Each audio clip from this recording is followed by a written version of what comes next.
तो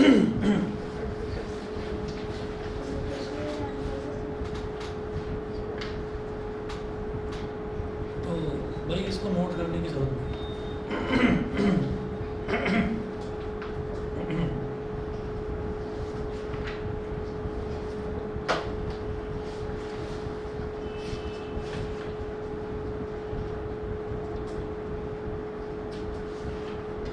तो 2 PDF मैंने भेजी है, जो लास्ट क्लास में भेजी थी 9 पेजेस वाली, उसी PDF पर आइए।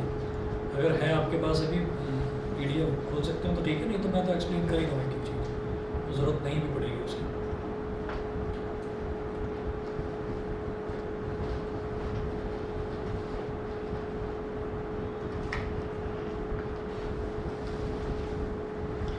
हमने ये प्लांट का जो ये फिगर था, ये हमने लास्ट क्लास में बनाकर समझाया था।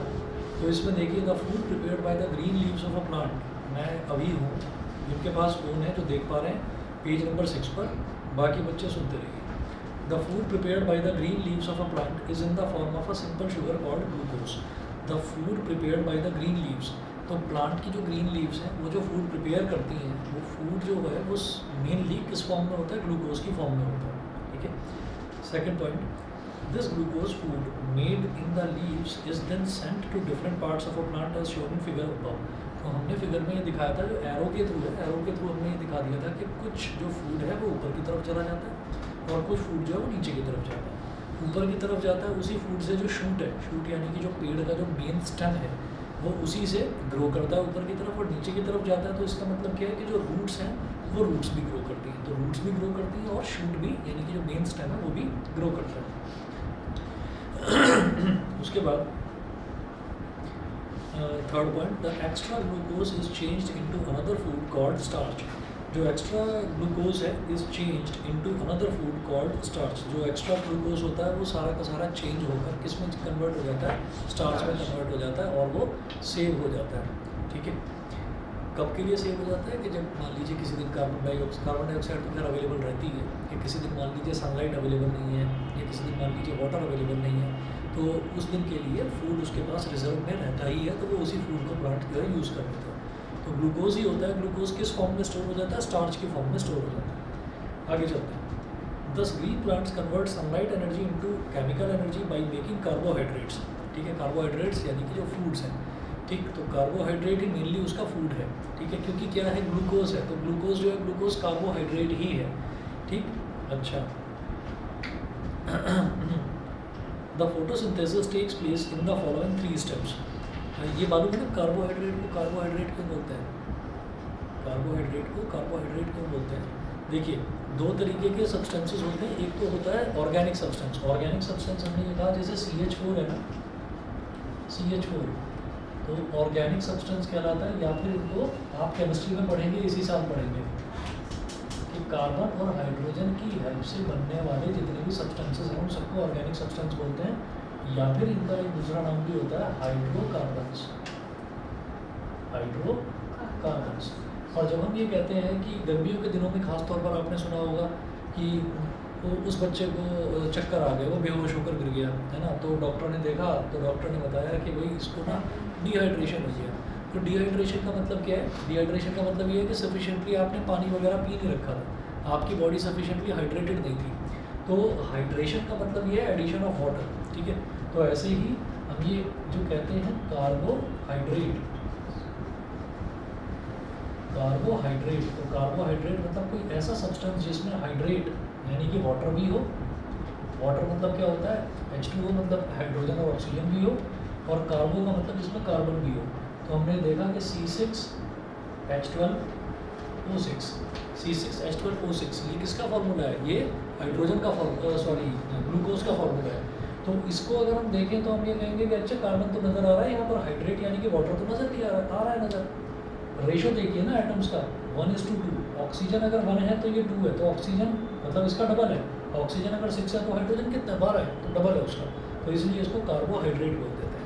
तो कार्बोहाइड्रेट सबसे ज़्यादा ये कहा जाता है कि कार्बोहाइड्रेट आलू में मिलते हैं, व्हीट में मिलते हैं, इनमें बड़े कार्बोहाइड्रेट्स होते हैं। तो कार्बोहाइड्रेट्स इसीलिए, मतलब आलू अगर आपने खाया है तो आपको इंस्टेंटली एनर्जी मिलेगी, रोटी खाई है तो भी आप एनर्जेटिक फील करते हैं। ठीक है, रोटी खाने से एनर्जेटिक फील करते हैं, ये नहीं कि इतनी सारी रोटियाँ खा ली तो फिर तो नींद ही आएगी, ठीक है। चलिए जी, the photosynthesis takes place in the following 3 steps. First है absorption of sunlight energy by chlorophyll.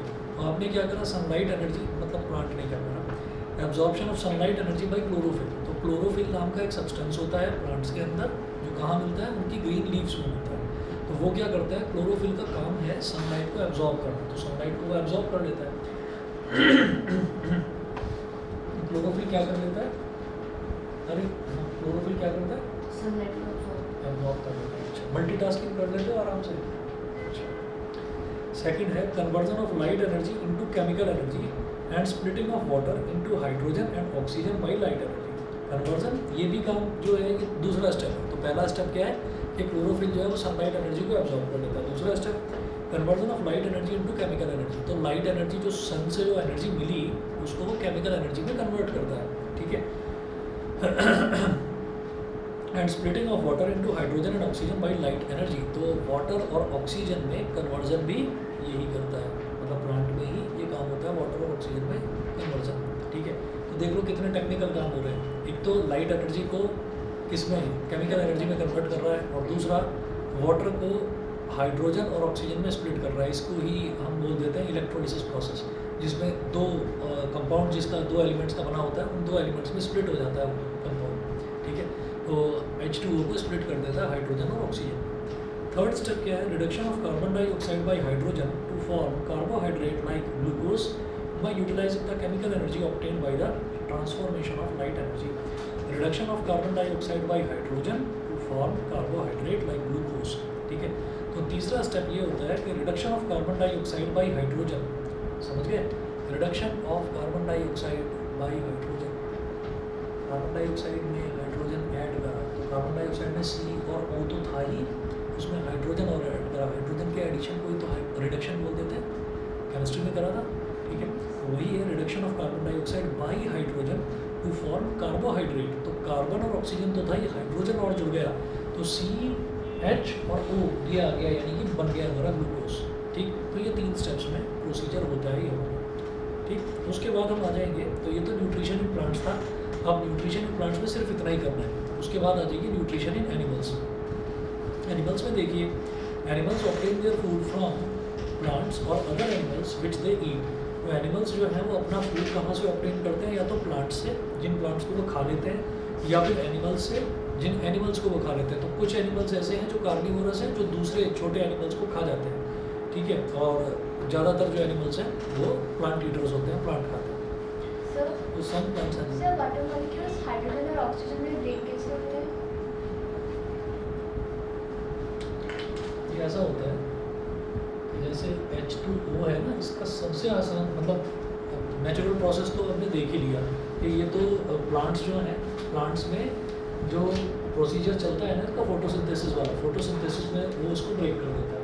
इसमें होता क्या है कि इसके थ्रू वाटर को किसी भी कंटेनर में स्टोर कर लेते हैं, कंटेनर में स्टोर करके उसके थ्रू ना इलेक्ट्रिसिटी पास करते हैं,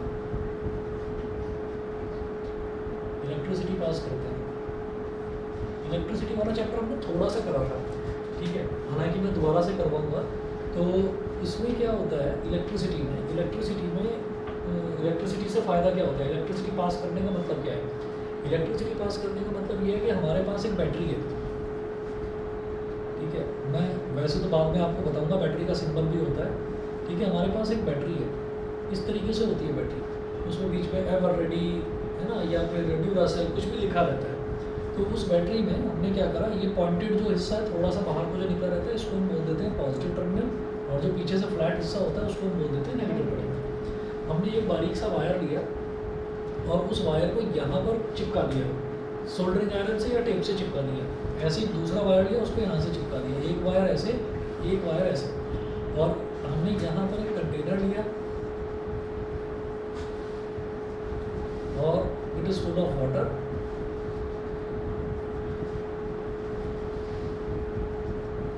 तो पूरा ये पानी है यहाँ पर। अब क्या है कि वाटर स्प्लिट हो गया, हाइड्रोजन गैस और ऑक्सीजन गैस नहीं कह रहे हैं, हाइड्रोजन और ऑक्सीजन में स्प्लिट हुआ है, यानी कि उसके ना आयंस टूटे हैं। आयंस कैसे टूटते हैं वो सुनिएगा। हमने ये शायद केमिस्ट्री में डिस्कस करा था कि हाइड्रोजन की मर्जी होती है हाइड्रोजन कभी तो 1+ शो करने लगता है वैलेंसी, कभी 1- शो करने लगता है, और कभी सिर्फ 1 शो करता है। 1 यानी कि कोवैलेंसी, मतलब वो शेयरिंग कर लेता है। तो इस केस में हाइड्रोजन 1+ करता है वैलेंसी शो, और ऑक्सीजन 2- वैलेंसी शो करता है। तो होता क्या है कि जैसे ही हमने इसको इसके अंदर डाला, तो इलेक्ट्रिसिटी में हमने बहुत छोटा सा कॉन्सेप्ट ये पढ़ा था कि जो लाइक चार्जेस हैं they repel each other and unlike charges they attract each other. तो लाइक चार्जेस एक दूसरे को रिपेल करते हैं और अनलाइक चार्जेस जो है वो अट्रैक्ट करते हैं। तो ऐसा हो जाता है कि इसके अंदर यहाँ पर पॉजिटिव और नेगेटिव टर्मिनल तो है ही, और इसके अंदर वाटर है। तो वाटर का मतलब क्या है, वाटर का मतलब क्या है कि इसके अंदर 1+ चार्ज है, हाइड्रोजन 1+ और ऑक्सीजन का 2- चार्ज। अब जैसे ही हमने इसके अंदर इलेक्ट्रिसिटी पास करी, तो इलेक्ट्रिसिटी का मतलब ही ये है कि मूवमेंट ऑफ चार्ज पार्टिकल्स। अब होता क्या है, ये जो पॉजिटिव टर्मिनल है, ये पॉजिटिव टर्मिनल इस हाइड्रोजन को, ये पॉजिटिव है, पॉजिटिवली चार्ज है, इस हाइड्रोजन को रिपेल करने लगता है, क्योंकि like charges they repel each other, वो इसको रिपेल करने लगता है। और जो नेगेटिव टर्मिनल है, ये नेगेटिव टर्मिनल इस ऑक्सीजन को, ये भी नेगेटिवली चार्ज है, तो ये इस ऑक्सीजन को रिपेल करने लगता है। अब ऑक्सीजन भागता है, बचाओ बचाओ बचाओ, ये नेगेटिव वाला मेरे को रिपेल कर रहा है, भगा रहा है। ऐसे ही हाइड्रोजन भागता है कि मैं जाऊँ तो जाऊँ कहाँ, ठीक है। तो जब हाइड्रोजन भागता है तो ये कहता है कोई बात नहीं, तेरा भाई है अभी, ठीक है, नेगेटिव टर्मिनल। तो हाइड्रोजन सारा का सारा, वो जितने भी हाइड्रोजन है, हाइड्रोजन 1+, हाइड्रोजन 1+, ये सारे के सारे इधर भागते हैं, इसकी तरफ भागते हैं, ठीक है। और जितना भी ऑक्सीजन है वो सारा का सारा इसकी तरफ भागता है, पॉजिटिव की तरफ भागता है। तो थोड़ी देर बाद ये ऑब्जर्व किया जाता है कि ये वाले जो पॉजिटिव टर्मिनल है, ये वाले पॉजिटिव टर्मिनल की तरफ इधर कुछ अलग एजिटेशन नज़र आता है, इधर कुछ अलग एजिटेशन। एजिटेशन मतलब बेचैनी सी कुछ, मतलब वाटर जो है वो जो पहले स्टिल था वो स्टिल नहीं है, उस वाटर में कुछ ना कुछ हलचल नज़र आ रही है। तो वो जो हलचल है वो इसी चीज़ की है कि अब वाटर वाटर नहीं रहा, अब वाटर में हाइड्रोजन के आयन्स अलग टूट गए हैं और ऑक्सीजन के आयन्स अलग टूट गए हैं। ऑक्सीजन जा रहा है पॉजिटिव टर्मिनल के पास क्योंकि वो नेगेटिवली चार्ज है, और हाइड्रोजन जा रहा है नेगेटिव टर्मिनल के पास क्योंकि वो पॉजिटिवली चार्ज है। हम कहते हैं कि अच्छा ये क्या हमेशा ऐसे ही रहेगा, तो हम ये कहेंगे कि नहीं, हमेशा ऐसा नहीं रहेगा। आप इस बैटरी को पकड़ो, खींच कर बाहर निकाल दो, तो वापस से आयन्स जुड़ेंगे और वापस अपनी ओरिजिनल स्टेट में आएंगे, ये होता है। तो इस प्रोसेस को हम इलेक्ट्रोलिसिस प्रोसेस बोलते हैं। तो लिखने के लिए रिएक्शन के तौर पर ऐसे लिख देते हैं कि H1+ अलग हो जाता है और O2- अलग हो जाता है, ये होता है इसमें। तो प्लांट्स में इलेक्ट्रिसिटी कैसे कंडक्ट होती है? प्लांट्स में इलेक्ट्रिसिटी कंडक्ट एक्चुअली क्या है ना, इलेक्ट्रिसिटी हर जगह कंडक्ट होती है। इलेक्ट्रिसिटी हमारी बॉडी के अंदर भी है। जैसे आपने कभी देखा होगा कि कभी किसी फिल्म में दिखा देते हैं कि किसी हीरो ने एक छोटी सी बंदूक से किसी को मारा तो बड़े से बड़ा पहलवान भी मर गया, ठीक है, और उसको बहुत सारी गोलियां लगी लेकिन उसको कुछ बिगड़ नहीं रहा है। तो फिर दिखाते हैं हॉस्पिटल में गए, हॉस्पिटल में जाने के बाद एक मशीन सी लगी होती है कंप्यूटर जैसी, उसको टू ऐसे दिखाते रहते हैं, वेव्स चलती रहती है, देखा होगा, ठीक है। तो ऐसे चलती रहती है इस तरीके से, ऐसे फिर क्या होता है, फिर अब ऐसे वेव्स चल रही हैं तो मज़ा नहीं आ रहा है, ठीक है, मज़ा कब आएगा, मज़ा तब आएगा जब कुछ ना कुछ सस्पेंस क्रिएट होगा फिल्म में। तो ये वेव्स जो है धीरे धीरे ऐसे सेटल डाउन होने लगते हैं, सेटल डाउन होते ही ऐसे स्ट्रेट लाइन टू ये बन जाती है, बस अब तो भगवान ही बचा सकता है ना, ऐसा आने लगता है। कोई करिश्मा हो जाएगा, कोई मिरेकल हो जाएगा तो बच जाएगा, ठीक। तो ये करिश्मा और ये मिरेकल चल क्या रहा है भाई, ये करंट की वेव्स कहाँ से दिखाई दे रही है ना। तो एकदम से कोई भी सुनते ये देखा है कि हार्ट बीट है ना, हार्ट बीट है, तो हार्ट डप डप डप डप, यही तो होता है हार्ट का जो काम है, पंपिंग। तो एक बार ऑक्सीजन को पंप करता है, एक बार कार्बन डाइऑक्साइड को। तो इस तरीके से हमने ये कहा कि ये हार्ट की पंपिंग को दिखाता है। अरे हार्ट की पंपिंग को तो दिखा रहा है, लेकिन ये वेव्स तो करंट की वेव्स हैं, ये करंट की वेव्स है। करंट की वेव्स यहाँ पर कैसे दिखाई दे रही हैं, करंट की वेव्स कैसे दिखती हैं, अब सुनिएगा। हम जब भी कभी हमारी बॉडी में कोई भी कमी हो जाती है, बहुत थकान फील कर रहे हैं, मज़ा नहीं आ रहा लाइफ में ना, पढ़ने का मन नहीं कर रहा है, सब में दर्द हो रहा है, डॉक्टर के पास जाओ, डॉक्टर ने कहा बेटा तुम्हारे ना ये कुछ 2-4 ना मैं ब्लड टेस्ट लिख रहा हूँ, ये करा लेना। तो फिर आप पूछ लेते हैं उससे टेस्ट वाले से, ये किस चीज़ के टेस्ट है बता दो। अच्छा देखता हूँ, देख के बताता है कि यार ये तो आयरन का टेस्ट है, ये कैल्शियम का टेस्ट है और ये आपका मैग्नीशियम का टेस्ट है। तीन टेस्ट है, ये ज़रा देखना है कि बॉडी में सारी चीज़ें पूरी हैं या नहीं। तो दिमाग में एकदम से ये आता होगा ये आयरन कैल्शियम मैग्नीशियम ये बॉडी में है कैसे। तो हमारी बॉडी में क्या होता है ना, बॉडी में जो ब्लड है वो ब्लड कंटिन्यूसली फ्लो करता रहता है, और जो ब्लड है कभी भी अगर आयरन का टेस्ट हो रहा है तो ऐसा नहीं है कि कोई बहुत बड़ा पहलवान है तो उसके अंदर बॉडी के अंदर लोहा भरा पड़ा है, वो बहुत आयरन मैन है वो बिल्कुल, ऐसा नहीं है। ऐसा है कि उसके अंदर भी आयरन की कमी हो सकती है। आयरन ये नहीं है कि लोहा है बॉडी के अंदर, आयरन का मतलब ये है कि उसके आयन्स हैं, और जो आयन्स हैं ना वो माइक्रो मॉलिक्यूल्स होते हैं, बहुत छोटे होते हैं, इतने छोटे होते हैं कि वो आराम से किसी भी लिक्विड के अंदर डिजॉल्व हो जाएंगे, ठीक है। वैसे लोहे को डिजॉल्व करके देखो कहीं पर, पानी में पड़ा रहेगा, सदियों तक पड़ा रहेगा, घुलेगा ही नहीं, ठीक है। लेकिन जो उसके आयन्स हैं वो डिजॉल्व होते हैं। तो आयरन का टेस्ट हो, कैल्शियम का टेस्ट हो, मैग्नीशियम का टेस्ट हो, फास्फोरस का टेस्ट हो, ये सारे के सारे टेस्ट कैसे होते हैं? वो ब्लड का सैंपल लेते हैं कि भाई ब्लड में ये चीज़ है या नहीं है, ठीक। अच्छा, ब्लड में ये सारे के सारे आयन्स हैं, ब्लड फ्लो कर रहा है और आयन्स भी फ्लो कर रहे हैं। तो जब आयन्स फ्लो कर रहे हैं तो इसका मतलब क्या है कि हमारी बॉडी के अंदर इलेक्ट्रिसिटी है, ठीक है। सेम थिंग जो है वो किस में है? प्लांट्स में है। प्लांट्स में जब भी लगातार जितने भी न्यूट्रिएंट्स हैं उनका ट्रांसपोर्टेशन हो रहा है। ट्रांसपोर्टेशन शायद लास्ट क्लास में आपने 9th में पढ़ा होगा,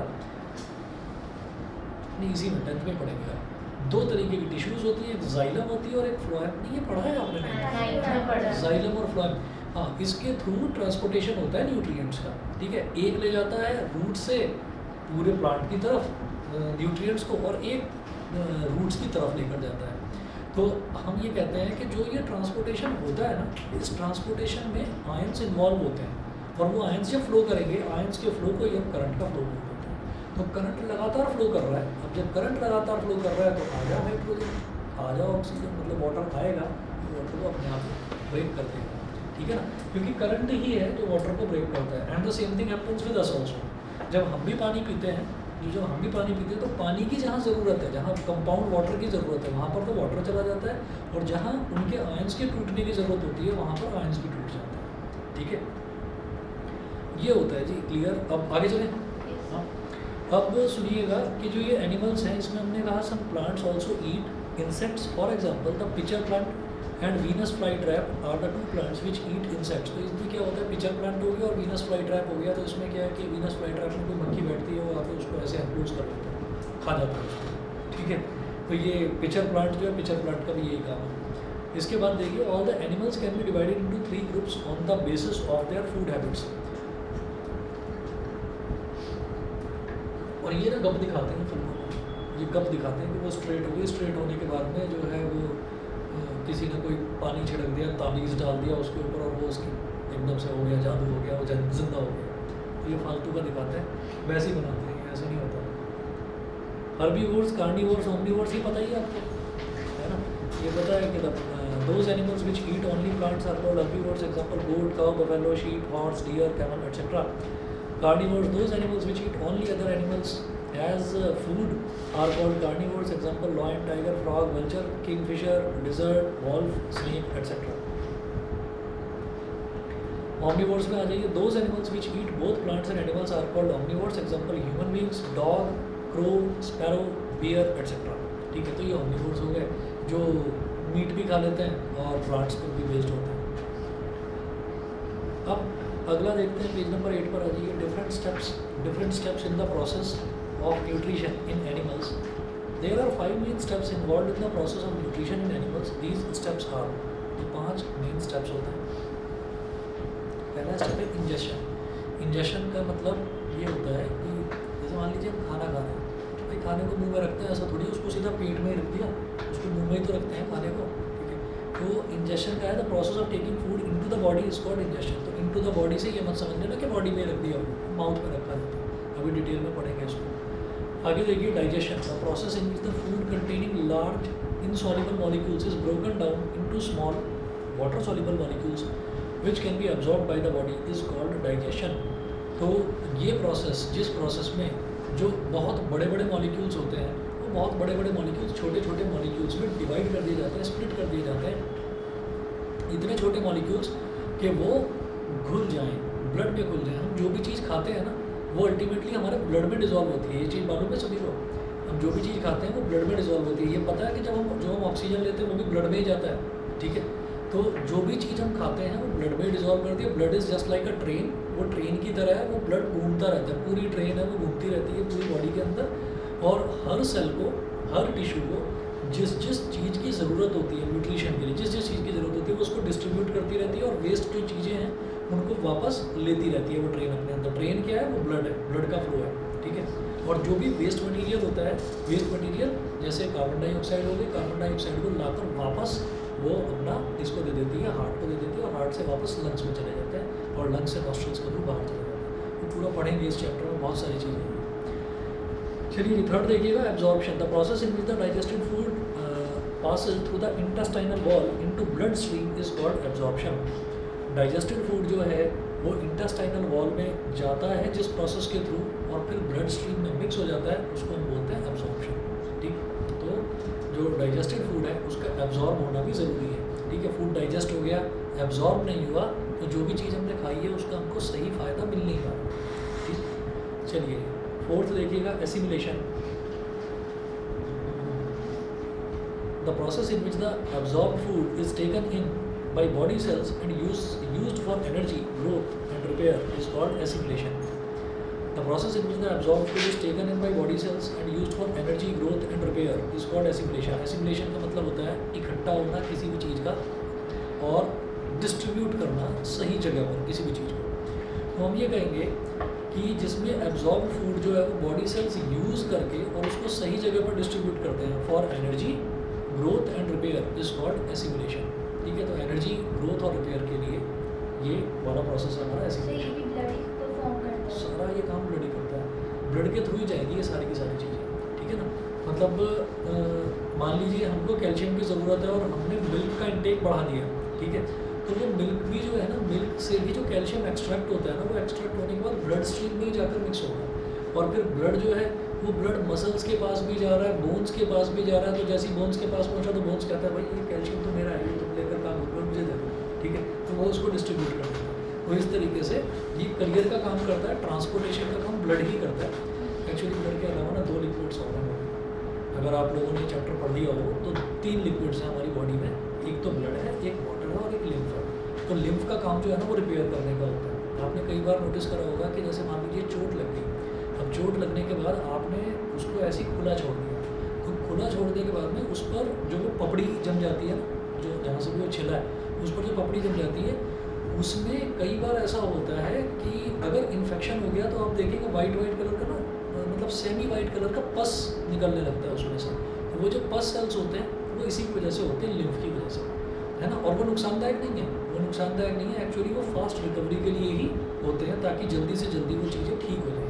तो रिपेयर का काम लिम्फ करता है। लिम्फ बॉडी में बहुत कम क्वांटिटी में डेवलप होता है, अगर ज़्यादा डेवलप होने लगे तो lymph converts to lymph node से ही फिर कैंसर बनने लगता है। तो ज़्यादा क्वांटिटी में भी नहीं होना चाहिए, मतलब ऑप्टिमम प्रोडक्शन होना चाहिए जिस भी चीज़ का है बॉडी के अंदर, किसी भी चीज़ का ज़्यादा भी ना हो प्रोडक्शन, कम भी ना हो, ठीक है। तो इस चीज़ के लिए जो है ऑप्टिमम प्रोडक्शन होता रहे बॉडी के अंदर, इस चीज़ के लिए ना उल्टा सीधा नहीं खाना चाहिए। जो KW के सामने लाइन से लगे हुए हैं ना, वहाँ पर सब लोग खाते रहते हैं, है ना। तो वहाँ से थोड़ा बचकर रहना चाहिए, क्योंकि उसके पीछे ना मंडी लगती है थर्सडे और संडे वाले दिन।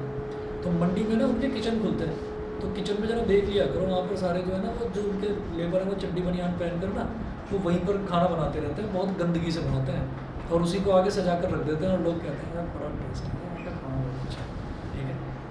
तो वो जरा ध्यान रखा करो कि उस चीज़ से, मैं मजाक नहीं कर रहा हूँ, मैंने खाना बंद कर दिया, मैं भी वो कचरा खा चुका हूँ मैं भी, ठीक है। वो मैंने जब देख लिया ना, मुझे किसी ने बताया था कि भाई यहाँ पर पीछे मंडी लगती है, उसमें सब्जियाँ बड़ी अच्छी बनती हैं, तो मैं चला गया, देखा, मैंने कहा ये चल क्या रहा है यहाँ पर। वो मैंने देखा तो किचन है, और फिर दिमाग में आया, मैंने कहा अच्छा तो इसका बैक साइड है, जितने भी यहाँ पर बने हुए हैं वो फूड फैक्ट्री और पता नहीं क्या क्या, भाई बहुत गंदे तरीके से करते हैं वो, मैं बता नहीं सकता आपको। किसी की बनियान सूख रही है, वहीं पर तार बिछा रखा है ना, और बर्तन धोया, बर्तन धोने के बाद उसी से पोंछ दिया उसको, है ना, उस पर सजा कर ले गए, है ना। ये आपके लिए ना वो ग्रीन सैलड है, उसको सजा कर ले जाते हैं, गंदा, मतलब प्लेट अगर आप सूंघ लेंगे ना बदबू आएगी उसके अंदर से, तो मत खाया करो ऐसे उल्टी सीधी जगह का, ये सब नुकसान ही पहुँचाते हैं। अभी एक बच्चा है 3 दिन से आया नहीं है बेचारा, वो उसमें फूड पॉइजनिंग हो गई है उसको 9th क्लास में। द प्रोसेस ऑफ इजेशन सुनिए, the process in which undigested food is removed from the body is called egestion. The process in which undigested food, जो फूड है जो डाइजेस्ट नहीं होता है, तो वो सारा का सारा जो फूड है वो इजेशन मतलब एक्सक्रीशन के थ्रू बाहर निकल जाता है बॉडी में। अब सुनिएगा भाई ये अमीबा वाला, अमीबा का तो वैसे शायद पहले भी आप लोग पढ़ चुके होंगे छोटी क्लास में, तो इसलिए शॉर्ट में निपटाता हूँ। The process of obtaining food by amoeba is called phagocytosis, means self-feeding. All the processes of nutrition are performed by the single cell of amoeba. This is described below. तो एक ही cell है, unicellular organism है, तो एक ही cell होता है उसमें, और उसमें वो प्रोसेस किस तरीके से काम करता है वो देखिएगा। तो पहला जो है वो है इंजेशन। तो इंजेशन जो है, इंजेशन में ये है कि अमीबा के पास कोई माउथ तो है नहीं कि वो माउथ से खाना खाएगा, तो अमीबा हैज़ नो माउथ और a fixed place for ingestion of food, तो उसके पास माउथ नहीं है, तो खाना खाएगा कैसे। Amoeba ingest food by using its pseudopodia. When a food particle comes near amoeba, then amoeba ingest this food particle by forming temporary finger like projections called pseudopodia around it. ठीक है, तो इसमें ये होता है कि ये इसके आसपास कोई भी फूड आइटम होता है ना, तो ये टेम्परेरी फिंगर लाइक प्रोजेक्शन बना लेते हैं। जैसे मान लीजिए हमने कहा कि अमीबा है, एक ही सेल है, एक सेल तो एक न्यूक्लियस होगा, तो जिसमें थोड़ा सा डार्क करके दिखा रखा है न्यूक्लियस, ये तो डॉट डॉट डॉट करके इसमें डायग्राम में दिखा रखा है कि क्या साइटोप्लाज्म पूरा मतलब। अभी क्या है कि कोई फूड पार्टिकल है, जैसे कि छोटा सा कोई फूड पार्टिकल इसको नजर आया, तो ये थोड़ी देर में क्या करता है, ये ना ऐसे इसके नज़दीक जाने लगता है, इसके नज़दीक जाकर थोड़ा सा ना अपनी शेप को बदल लेता है, ऐसा कर लेता है इस तरीके से।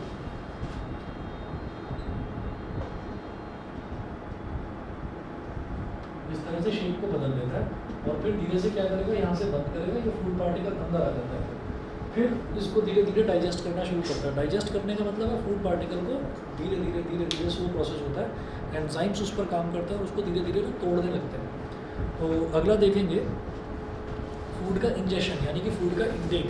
फूड का इंटेक इस तरह से होता है by with the help of pseudopodia. ठीक है,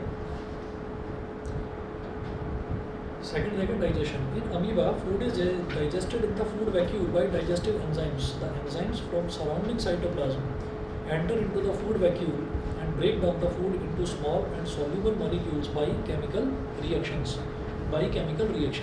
तो अब आप ये देखिएगा कि हमारी जो बॉडी है, हमारी बॉडी में अलग अलग तरीके के गैस्ट्रिक जूसेस होते हैं, हमारी बॉडी में हार्मोन्स होते हैं, हमारी बॉडी में जो मतलब सेंसरी ऑर्गन्स हैं, सेंसरी रिसेप्टर्स हैं। रिसेप्टर्स क्या होते हैं, रिसेप्टर्स हैं जो किसी भी चीज़ को ना रिसेप्ट करते हैं, मतलब रिसीव करते हैं सिग्नल। फॉर एग्जांपल, हमने अगर मान लीजिए कोई नमक वाली चीज़ है, उसको हल्का सा जीभ पर अपने टच कर दिया, इसको जो टंग होता है ना, इसको हम बोलते हैं गस्टेटरी रिसेप्टर। ठीक है, जो हम सुनते हैं किसी भी चीज़ को वो होता है फोनो रिसेप्टर बोलते हैं उसको। तो ऐसे ही 5 अलग अलग तरीके के रिसेप्टर्स होते हैं। तो गस्टेटरी रिसेप्टर इतना अच्छी चीज़ है कि हमने अगर कोई नमक का कोई चीज़ है बनी हुई है, एक ड्रॉप भी अगर अपनी जीभ पर हमने डाली तो हम एकदम से बता देंगे कि ये चीज़ नमकीन है। ठीक है, और अगर कोई मीठी चीज़ है उसको अपने जीभ पर ज़रा सा टच करा तो हम तभी के तभी ये भी बता देंगे कि ये चीज़ मीठी है, ऐसा बता देते हैं। तो इस तरीके के कोई रिसेप्टर्स या हार्मोन्स इनके पास नहीं होते, क्योंकि सिंगल सेल है, सिंगल सेल के अंदर और कुछ नहीं हो सकता, तो उनके पास एंजाइम्स होते हैं। एंजाइम क्या काम करेंगे कि ये जिसको इंटरैक्ट करा है ना,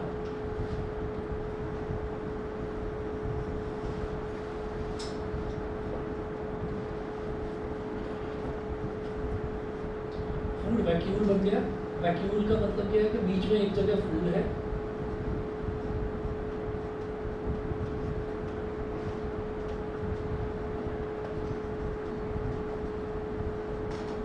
एंजाइम्स लगातार इन पर काम कर रहे हैं, मतलब इसको ब्रेक डाउन करने की कोशिश कर रहे हैं। और कितना छोटा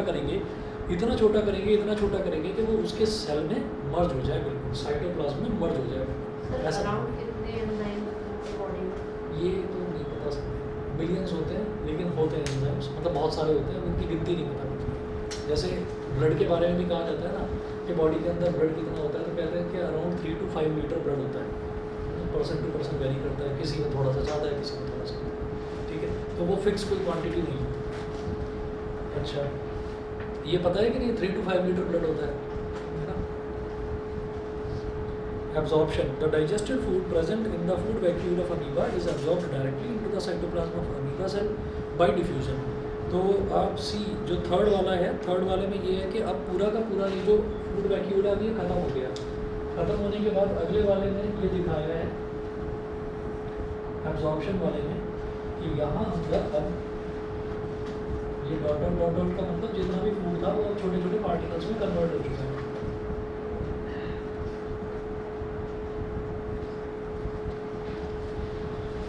छोटे छोटे पार्टिकल्स में कन्वर्ट हो गया, तो अभी तो एंजाइम्स इस पर काम कर रहे थे, अब ये छोटे छोटे पार्टिकल्स निकलेंगे और निकल के कहाँ मिक्सअप हो जाएंगे, ये सेल के साइटोप्लाज्म में मिक्स हो जाएंगे। ठीक है, और इससे होगा क्या, इससे होगा ये कि इसकी जो न्यूट्रिशनल रिक्वायरमेंट थी वो फुलफिल हुई। ठीक है, थोड़ा सा ये ग्रोथ कर जाएगा। ठीक, और फिर उसके बाद क्या होगा कि थर्ड देखिए, फोर्थ है एसिमुलेशन। एसिमुलेशन का मतलब क्या है कि ये अब डिस्ट्रीब्यूट होगा। डिस्ट्रीब्यूट जहाँ जहाँ जिस जिस चीज़ की ज़रूरत है वहाँ वहाँ डिस्ट्रीब्यूट होगा। तो a part of the food absorb in amoeba cell is used to obtain energy through respiration. The remaining part of absorb food is used to make the parts of amoeba cell which lead to the growth. ठीक है, तो एक part जो है वो तो सारा का सारा इसमें काम आ जाता है एनर्जी में, एनर्जी अचीव करने में, और बाकी का जो भी है वो सारा का सारा वो इसकी ग्रोथ में हेल्प करता है। और फिर उसके बाद जो वेस्ट है, वेस्ट के लिए भी इसके लिए जैसे प्रॉपरली खाना खाने के लिए कोई जगह नहीं है, प्रॉपर माउथ नहीं है, ऐसे डिजेशन के लिए भी कोई जगह नहीं है अमीबा में, एक जैसा ही उसका स्ट्रक्चर है। तो क्या होता है कि जब इसके अंदर वेस्ट मटेरियल धीरे धीरे इकट्ठा होने लगता है तो बॉडी इसकी किसी एक जगह से, कहीं से एक जगह से रप्चर हो जाती है और वहाँ से फूड पार्टिकल जो वेस्ट मटेरियल है वो बाहर निकल जाता है। ठीक है, वेस्ट मटेरियल बाहर निकल जाता है, तो ये आपका इसका इजेशन वाला प्रोसेस होगा। इजेशन को ही एक्सक्रीशन बोलते हैं। बताइए जी, यहाँ तक क्लियर है? तो इसकी इरेगुलर शेप होती है। हाँ, इरेगुलर शेप। चलिए जी, अब इसके बाद जो है ये जैसे अमीबा में होता है फूड इंजेक्शन, वैसे ही पैरामीशियम में भी होता है। पैरामीशियम में भी वैसे ही होता है। उस पैरामीशियम में एक अंतर है कि पैरामीशियम में सिलिया होता है, वो हेयर लाइक प्रोजेक्शंस होते हैं और वो उसको खींच खींच कर लेकर आते हैं। यहाँ पर क्या है, यहाँ पर वो सूडोपोडिया के थ्रू इंजेस्ट करता है, वहाँ सिलिया जो है वो उसको ऐसे मतलब फ्लोट करवा करवा के, पानी में पाया जाता है ना, तो फ्लोट करवा करवा कर धीरे धीरे उसको अंदर उसके अंदर भी ट्यूबिक्यूल फॉर्म होता है। बनता है। हाँ? हॉर्मोन्स वहाँ पर भी नहीं है, वहाँ पर भी एंजाइम से उसको डाइजेस्ट कर रहा है। ठीक है जी, तो ये वाला, हाँ जी, जो इजेशन होता है उसका सीरियसली थोड़ी होता है। हाँ, जो पैरामीशियम का इजेशन होता है वो सीरियसली थोड़ी होता है। वो भी ये तरीका सेम है।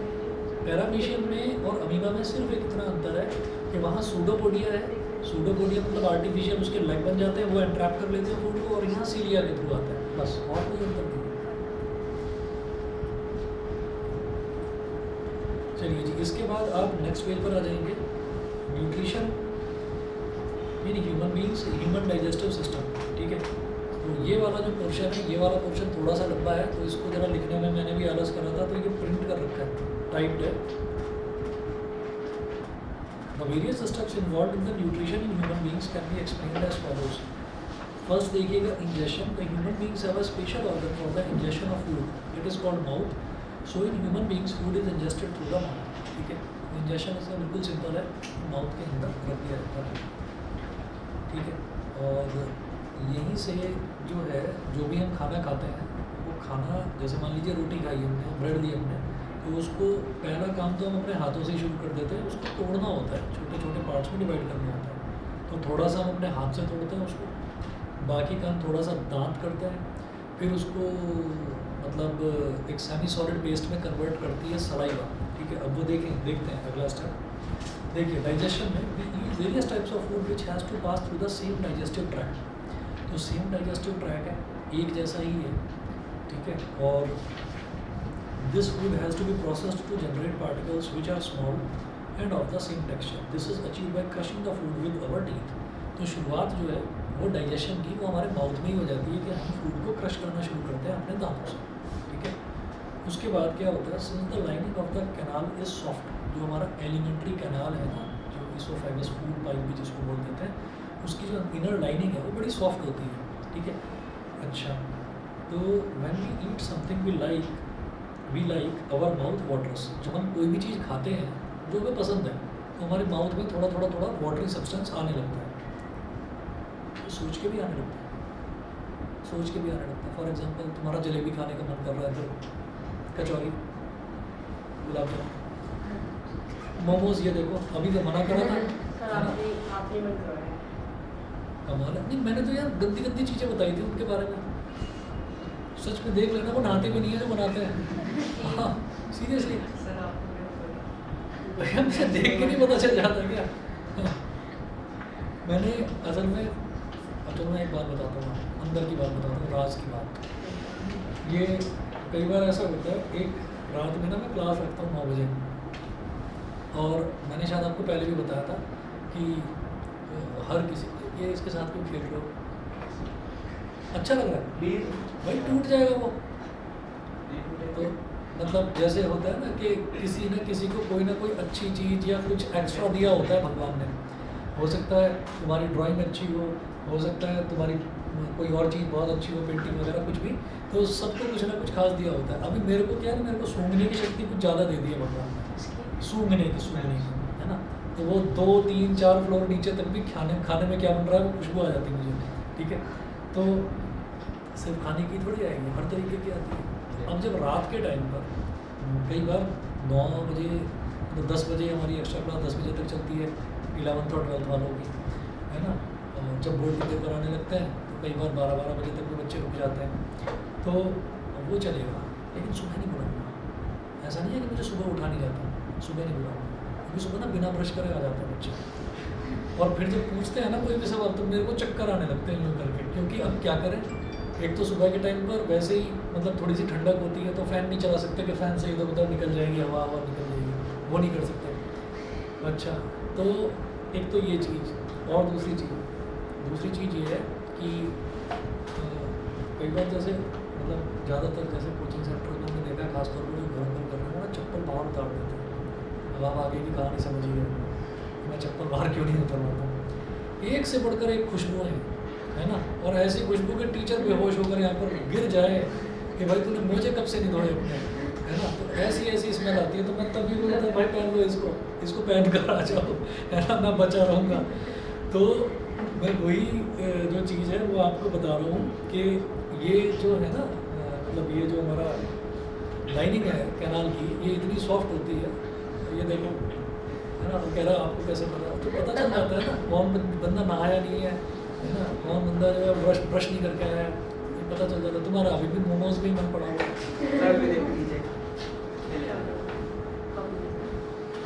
ऐसे हारमोनियम बजाते हैं। चलिए, तो since the lining of the canal is soft, the fluid is also wetted to make this passage smooth. When we eat something we like, our mouth waters. This liquid is called saliva, secreted by the salivary glands. ठीक है, तो इस liquid को saliva बोलते हैं, और ये salivary gland से इसको सिक्रीट करते हैं। Food is complex in nature. If it is to be absorbed from the alimentary canal, it has to be broken into smaller molecules. थोड़े छोटे मॉलिक्यूल्स में डिवाइड हो जाना चाहिए, ठीक है। तभी तो हमारे छोटा सा जो एलिमेंट्री कैनाल है उसके थ्रू तभी तो जाएगा। अच्छा, this is done with the help of biological catalyst called enzymes. तो बायोलॉजिकल कैटलिस्ट होते हैं जो इस प्रोसेस को थोड़ा सा फास्ट कर देते हैं, उसको हम बोल देते हैं enzymes. The saliva contains an enzyme called salivary amylase that breaks down starch, which is a complex molecule to give simple sugar. जो सलाइवा है, saliva contains an enzyme, saliva के पास एक एंजाइम होता है। तो सबसे पहले तो हमने ये देखा कि फूड को इंजेस्ट करने के बाद डाइजेशन जो प्रोसेस है वो पहले कौन स्टार्ट करता है, उसको टीथ उसको छोटे छोटे पार्ट्स में डिवाइड करते हैं। उसके बाद जो सेकंड पॉइंट है, अगला पॉइंट, उसमें हमने देखा कि जो हमारा एलिमेंट्री कैनाल है उसकी जो इनर लाइनिंग है वो काफ़ी सॉफ्ट है, तो इसलिए उसमें जो फूड पार्टिकल्स हैं उनका छोटा होना, उनका ब्रेक होना वो बहुत ज़रूरी है। और वो ब्रेक किसकी हेल्प से होते हैं एंजाइम्स की वजह से, ठीक है। अच्छा, अब वो जो एंजाइम है, जो सबसे पहले जिस हम एंजाइम की बात कर रहे हैं, that is called salivary amylase, ठीक है। उसी से सलाइवा बनता है, जो मुंह में जो पानी आने लगता है उसी से सलाइवा बनता है। It is necessary to move the food in a regulated manner along the digestive tube so that it can be processed properly in each part, ठीक है। तो ये ज़रूरी है कि फूड जो है वो रेगुलेटेड मैनर में जो है वो एलिमेंट्री कैनाल के थ्रू जाए, ठीक है। इसीलिए आपने सुना भी होगा, आपके टीचर्स भी, आपके पेरेंट्स भी सब आपसे कहते होंगे बेटा खाना ना आराम से खाया करो, धीरे धीरे खाया करो, चबा कर खाया करो। वो इसीलिए कहते हैं कि एकदम से आप भरोगे, है ना, तो वो दिक्कत ही होगी। अच्छा, तो the saliva it It is necessary to move the food in a regulated manner along the digestive tube so that it can be processed properly in each part. The lining of canal has muscles that contract rhythmically in order to push the food forward. These peristaltic movements occur all along the gut. इसको बोलते हैं peristaltic movement. Peristaltic movement ना इस तरीके से होता है कि और ये एलिमेंट्री कैनाल ना सबका एक जैसा ही होता है। ऐसा नहीं है कि किसी का एलिमेंट्री कैनाल छोटा है किसी का बड़ा है। तो जैसे इस तरीके से एक ट्यूब है, तो ये फ्लेक्सिबल ट्यूब होती है। तो यहाँ से जैसे मान लीजिए ये थोड़ा सा ये कोई भी फूड पार्टिकल है, हमने कुछ भी खाया, तो ये जैसे ऐसे आ रहा है, तो जिस जगह पर ये होगा वहाँ से एलिमेंट्री कैनाल थोड़ा सा ऐसे एक्सपैंड कर जाएगा, है ना। फिर जैसे जैसे फूड आगे जाता जाएगा ये एलिमेंट्री कैनाल वहाँ से एक्सपैंड करता जाएगा और पीछे से कॉन्ट्रैक्ट करता जाएगा। तो जब आगे से एक्सपैंड करेगा पीछे से कॉन्ट्रैक्ट करेगा तो धीरे धीरे धीरे धीरे नीचे पुश करेगा। मतलब खाना कभी भी ऐसा नहीं होता कि आपने खाना खाया और आपको आवाज़ आ रही है, रोटी का पहला टुकड़ा गया ठक, दूसरा गया ठक, ऐसे आवाज़ नहीं आती कभी भी, है ना। गिरने की आवाज़ थोड़ी आती है खाने की, वो धीरे धीरे जाता है, आपको पता भी नहीं चलता कि भाई कहाँ वो इंटेस्टाइन से होकर घूम गया। ठीक, तो पेरिस्टाल्टिक मूवमेंट यही होता है कि धीरे धीरे धीरे धीरे फूड जाता है। अच्छा, उसके बाद from the mouth the food is taken to the stomach through the food pipe और इसोफेगस। तो माउथ से जब हमारे अंदर स्टमक तक जब फूड जाता है तो वो फूड पाइप से जाता है, उस फूड पाइप को ही इसोफेगस बोल देते हैं। ठीक है, the stomach is a large organ which expends when food enters it. ये तो सबको पता ही है। ठीक है, खाना खाने के बाद पेट फूल जाता है। ठीक है, the stomach is a large organ which expends when food enters it. The muscular walls of the stomach help in mixing the food thoroughly with more digestive juices। तो जो मस्कुलर वॉल्स हैं ऑफ द स्टमक वो क्या करते हैं, ये food में और भी ज़्यादा डाइजेस्टिव जूसेस उसके अंदर मिक्स होने लगते हैं। मिक्स होने का मतलब क्या है कि और छोटा करो इसको, और छोटा करो, इतना छोटा करना है कि जब तक वो पूरे ढंग से ब्लड में मिक्स ना हो जाए, इतना छोटा करना है उसको। तो अभी आगे भी चलते हैं, फिर लीवर का भी रोल आएगा। क्या हाँ बता दो मुझे। अच्छा, डाइजेस्टिव जूसेस स्टमक। सर मुझे एक डाउट है। हाँ, सर जो लीवर का वो होता है न्यूट्रिशन, तो उसे हम क्या कहेंगे, कौन सा टाइप का न्यूट्रिशन?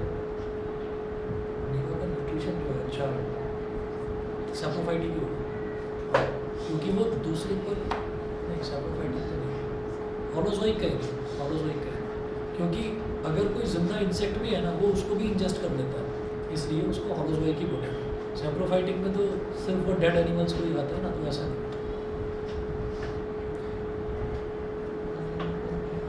हाँ जी, अब जो फूड के अंदर डाइजेस्टिव जूसेस प्रोड्यूस होते हैं वो सुनिए क्या क्या है। The digestion in stomach is taken care of by the gastric glands present in the wall of the stomach. These release hydrochloric acid, a protein digesting enzyme called pepsin and mucus. तो यहाँ पर stomach के अंदर जो digestive juices secrete होते हैं क्या क्या है, एक तो है हाइड्रोक्लोरिक एसिड HCl, वही वाला HCl है, खतरनाक वाला HCl जो जला देता है। ठीक है, तो अब आप सोचो स्टमक के अंदर है और स्टमक के अंदर जो है वो जो एसिड है वो क्या करता है, वो फूड को और ज़्यादा सुपर फाइन छोटा छोटा छोटा छोटा कर देता है। उसके अलावा एक protein digesting enzyme called pepsin. तो प्रोटीन को डाइजेस्ट करने वाला एक अलग एंजाइम है, उसको बोलते हैं पेप्सिन। पेप्सी होती है, पेप्सी, उसके आगे में साइन डाला दीजिए, पेप्सिन। फिर है म्यूकस, और एक म्यूकस होता है। तो म्यूकस क्या काम करता है, म्यूकस एक प्रोटेक्टिव लेयर बना देता है स्टमक के अंदर, ताकि हाइड्रोक्लोरिक एसिड स्टमक की वॉल्स को जलाने ना लग जाए। ठीक है, ये काम म्यूकस का होता है। अब सुनिए, इन तीनों के फंक्शंस देखेंगे। The hydrochloric acid creates an acidic medium which facilitates the action of the enzyme pepsin. तो हाइड्रोक्लोरिक एसिड एक मीडियम बना देता है, एसिडिक मीडियम प्रिपेयर कर देता है, ताकि पेप्सिन जो है वो आसानी से अपना डाइजेशन वाला प्रोसेस कर सके। ठीक है, अच्छा, प्रोटीन्स को डाइजेस्ट करता है ना pepsin. The mucus protects the inner lining of the stomach from the action of the acid under normal conditions. तो म्यूकस जो है उसका काम ये है कि वो ये इंश्योर करता है कि पूरा जो स्टमक है, स्टमक के अंदर जो है वो एक लेयर डिपॉजिट हो जाए म्यूकस की, ताकि जो एसिड है वो स्टमक की लाइनिंग को ही, स्टमक को ही अंदर से जलाना ना शुरू कर दे। अच्छा, वी हैव ऑफन ऐसी कोई डिसीज भी होती है जिसमें म्यूकस प्रेजेंट हो द बॉडी? हाँ होती है ना। मैं एक्चुअली बताने वाला था कि जब हम ना ओवर ईटिंग करने लगते हैं, बहुत ज़्यादा खाना खाने लगते हैं कि रुका ही नहीं जा रहा हमसे, तो ये खाना तो हम खाएंगे, खूब खाएंगे, तो खूब खा लिया, एक दिन खा लिया, 2 दिन खा लिया, 3 दिन खा लिया, फिर क्या है ना, किसी किसी की तो आदत ही पड़ जाती है कि खाना खाना और भरना है बस। तो वो क्या हो गया कि उसका जो वो फ्लेक्सिबिलिटी है ना स्टमक की, वो एक लिमिट तक तो साथ देती है, उसके बाद ना वो स्टिफ होने लगता है। और जब वो स्टिफ होता है तो वो जो म्यूकस है, वो म्यूकस जो है वो रिटेंशन होना म्यूकस का बंद हो जाता है, म्यूकस धीरे धीरे डिप्लीट होने लगता है, ख़त्म होने लगता है। क्योंकि आप ये देखिए कि वो एक लिमिट तक होगा ना, फिर वो इतना लिमिट हो गई उसकी कि जो म्यूकस है, म्यूकस में ना थोड़े थोड़े थोड़े थोड़े टुकड़े आने लगे। भाई म्यूकस जो है वो पूरे उस पर डिपॉजिटेड था, अब म्यूकस में छोटे छोटे छोटे छोटे गैप्स आने लगे। जहाँ जहाँ पर गैप आए वहाँ पर एसिड अटैक करना शुरू करता है, और जब वहाँ पर एसिड अटैक करना शुरू करता है तो स्टमक में बहुत छोटे छोटे छोटे छोटे होल्स हो जाते हैं।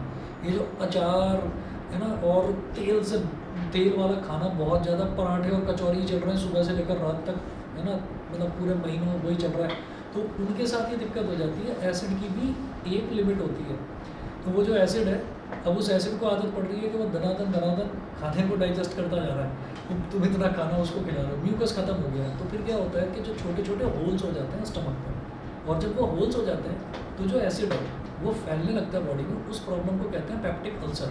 अल्सर सुना होगा आपने, अल्सर। वो अल्सर बड़ी खतरनाक बीमारी होती है, दवाइयों से भी ठीक नहीं होता, ऑपरेशन से भी ठीक नहीं होता। मतलब लेकिन आदमी, अगर म्यूकस हट जाएगा तो स्टमक के अंदर आके तो जल जाएगी। वही तो बता रहा हूँ, वो पूरी तरह से नहीं हटता है, थोड़ा हट जाता है। जहाँ जहाँ से हटेगा वहाँ पर ही एसिड अटैक करना शुरू करता है और वो होल होना शुरू हो जाता है स्टमक में। तो फिर उसका बस यही इलाज होता है कि सारी ज़िंदगी एंटी एसिड टैबलेट्स खाते रहो, ताकि जो एसिड लिबरेट हुआ है, एंटी एसिड क्या करेगा, उसके एसिडिक इफेक्ट को ख़त्म कर देता है। अच्छा, तो फिर म्यूकस दोबारा फॉर्म नहीं होता? होता है दोबारा फॉर्म, लेकिन तब तक इतना डैमेज हो चुका होता है कि इंसान के अंदर हिम्मत ही नहीं बचती कि मैं खाने पर अपना कंट्रोल भी कर सकता हूँ। वो अब और ज़्यादा बायोलॉजिकली क्या क्या प्रॉब्लम होती है वो तो मुझे नहीं पता, लेकिन इसी के हटने से, म्यूकस के हटने से ही पेप्टिक अल्सर होता है। अल्सर का बेसिक कॉज ही है। और म्यूकस हार्मफुल होता है हमारे बॉडी में? नहीं, म्यूकस तो हेल्पफुल होता है, हमेशा हेल्पफुल होता है। म्यूकस हमारे नाक से भी बाहर निकलता है। हाँ, ओवरली प्रोड्यूस हो नहीं जाए। वो तो है ही ना कि ओवर सिंथेसिस तो हर चीज़ का नुकसानदायक होता ही है। मैंने बताया ना आपको, लिम्फ है, तो लिम्फ बॉडी के लिए बहुत ज़रूरी है, लेकिन अगर ओवर प्रोडक्शन हो रहा है उसका तो कैंसर में कन्वर्ट हो जाता है।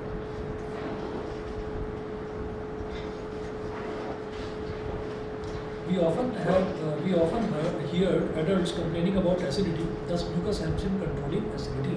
तो mucus है, एसिडिटी से का कंट्रोल बना रहता है, नहीं तो एसिडिटी की शिकायत होने लगती है। एसिडिटी यही है कि जब हमारे को पेट में जलन होने लगती है, कि एसिड हमारे स्टमक की लाइनिंग को बर्न कर रहा है, तो उस प्रॉब्लम को हम एसिडिटी बोलते हैं। ठीक है, तो उसमें हाँ हाँ, वो इनो इस वजह से लिया जाता है। ये ना हम करेंगे एसिड बेस एंड सॉल्ट वाले चैप्टर में। इनो क्या होता है? इनो होता है बेस, और एसिड हमारी बॉडी में सिक्रीट हो रहा है, तो बेस जब एसिड के साथ रिएक्ट करता है ना, मिक्सअप कर जाता है, तो वो उसको न्यूट्रलाइज कर देता है, तो न्यूट्रलाइजेशन रिएक्शन होता है, इस वजह से यूज़ करा जाता है। ठीक है, चलिए जी फिर। अच्छा, एक चीज़ और सुनिएगा कि मैं ना आपका परसों टेस्ट ले सकता हूँ, तो आप उस चीज़ के लिए प्रिपेयर रहिएगा। और टेस्ट, हाँ हाँ, परसों साइंस का है, तो साइंस का टेस्ट ले सकता केमिकल हूँ। हाँ, केमिकल रिएक्शन वाली चैप्टर का टेस्ट ले सकता हूँ, और थोड़ा जल्दी बुला सकता हूँ आपको, 4 बजे के आसपास बुला सकता हूँ। तो आप टेस्ट के लिए ना प्रिपेयर रहिएगा। ये मैं अभी इस वजह से बता रहा हूँ कि कल की छुट्टी है। 4 बजे जल्दी हो क्या? 4 बजे में कोई बात नहीं, 5 बजे तो आ जाओगे। नहीं, 5 बजे 5 नहीं, कोई बात नहीं, 6 बजे तो आ जाओगे। 5-6 बजे। फिर तो 8 ही बजे आओगे। चलिए जी, तो प्रिपेयर रखना। हाँ जी।